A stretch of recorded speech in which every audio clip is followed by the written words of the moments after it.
Stable coins क्या होता है? स्टेबल कॉइन्स एक ऐसा कॉइन है जो एक्चुअली तो है क्रिप्टो करेंसी, लेकिन उसका जो वैल्यू है वो फ्लक्चुएट नहीं करता।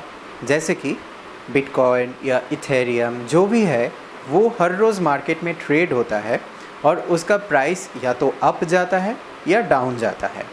लेकिन जो स्टेबल कॉइन्स है उसका प्राइस में कुछ चेंजेस नहीं होता है। जैसे कि मान लीजिए टेथर या USDT। जो टेथर है वो उसका जो वैल्यू है उसका वैल्यू US डॉलर का जो वैल्यू है उसके साथ हमेशा सेम रहेगा। मतलब एक टेथर का वैल्यू हमेशा रहेगा 1 US डॉलर। ऐसे ही बहुत सारे स्टेबल कॉइन्स हैं, जैसे कि पैक्स हो गया, टेथर हो गया, ऐसे ही बहुत सारे स्टेबल कॉइन्स हैं। अब आप ये सवाल पूछ सकते हैं स्टेबल कॉइन्स का ज़रूरत क्या है। कभी कभी ऐसा होता है कि आप जब क्रिप्टो करेंसी में ट्रेडिंग करने के लिए जाते हो तो आपका जो फ़ंड है वो बैंक से एक्सचेंज में डिपॉजिट होने में कभी कभी ज़्यादा टाइम ले लेता है, या मार्केट कभी बहुत बिजी चल रहा है। मतलब क्या है, उस टाइम बहुत ज़्यादा वॉल्यूम जनरेट हो रहे हैं, कोई कॉइन बहुत ज़्यादा पंप हो रहा है, तो ज़्यादा से ज़्यादा लोग उस टाइम मार्केट में एंट्री लेना चाहते हैं। और उस टाइम क्या होता है, एक्सचेंजेस डाउन हो जाता है, तो जो आपका फिएट करेंसी है वो गेटवे से प्रोसेस होके उसके बाद आपके अकाउंट में क्रेडिट होने में बहुत टाइम लग जाता है।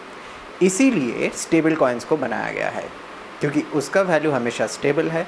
तो आपका जो फिएट करेंसी है वो आप एक बार ही एक्सचेंज में डिपॉजिट करवाएं और उसके बाद वो स्टेबल कॉइन्स के आप किसी भी क्रिप्टो करेंसी में ट्रेडिंग कर सकते हैं और उसका सेटलमेंट भी आपका इंस्टेंटली हो जाएगा। मतलब आप BTC और USDT के अंदर अगर ट्रांजैक्शन कर रहे हैं, ट्रांजैक्शन नहीं एक्चुअली ट्रेड कर रहे हैं, तो वो BTC और USDT दोनों ही क्रिप्टो करेंसी है और USDT वहाँ पर आपके स्टेबल कॉइन है, तो उसका वैल्यू हमेशा $1 रहेगा। आपको फिएट करेंसी के साथ उसका कन्वर्शन का कोई ज़रूरत नहीं है, तो जो सेटलमेंट है वो बहुत ही जल्दी हो जाएगा और आपको भी फ़ंड लेके ज़्यादा टेंशन में रहने का ज़रूरत नहीं पड़ेगा कि कब जाके मेरा फ़ंड एक्सचेंज में डिपॉजिट होगा या नहीं।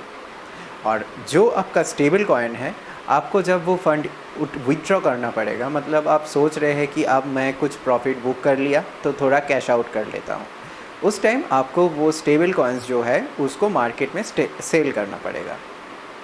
सेल करते टाइम उसका भी वैल्यू सेम ही रहेगा, तो आपने जो प्रॉफिट एक्चुअली बुक किया है वही प्रॉफिट आपको आपके करेंसी में मिलेगा, जो फिएट करेंसी आपका होगा। अब बात आते हैं कि इंडिया में रहते हुए स्टेबल कॉइन्स का क्या फ़ायदा है। देखिए, इंडिया में अभी कोई इंडियन रुपीस के हिसाब से स्टेबल कॉइन्स नहीं है, या INR की वैल्यूज़ की सेम जो वैल्यू है उसके साथ कोई स्टेबल कॉइन अभी तक इंडिया में लॉन्च नहीं हुआ है। सिर्फ इंडिया नहीं, ग्लोबल क्रिप्टो करेंसी मार्केट में अभी तक लॉन्च नहीं हुआ है। तो वहाँ पर आप किसी भी पेयर चूज़ कर रहे हैं, उस पेयर के हिसाब से इंडियन करेंसी जो फिएट करेंसी है उसका क्या वैल्यू है, उसके हिसाब से आपका प्रॉफिट या लॉस डिटेक्ट होगा। मान लीजिए कि आज डॉलर है 77 रुपीज़, तो USDT का वैल्यू $1 हमेशा सेम रहेगा, लेकिन INR की अगेंस्ट में उसका वैल्यू है 77 रुपीज़। अब आगे जाके अगर डॉलर का वैल्यू 60 रुपीज़ हो जाता है तो USDT का वैल्यू सेम रहेगा, लेकिन INR के हिसाब से उसका वैल्यू हो जाएगा कम। शायद आपको समझ आ गया होगा स्टेबल कॉइन्स क्या है और कैसे काम करता है। अगर आपको वीडियो पसंद आया तो लाइक ज़रूर कीजिए। अगर आपको कोई कमेंट और सुझाव है तो कमेंट बॉक्स में ज़रूर कमेंट कीजिए और इस वीडियो को जितना चाहे शेयर कीजिए। अगर चैनल को अभी तक सब्सक्राइब नहीं किए हुए हैं तो क्रिप्टो बिगिनर्स को अभी सब्सक्राइब कर लीजिए और बेल आइकन को दबा दीजिए नोटिफिकेशन सबसे पहले पाने के लिए।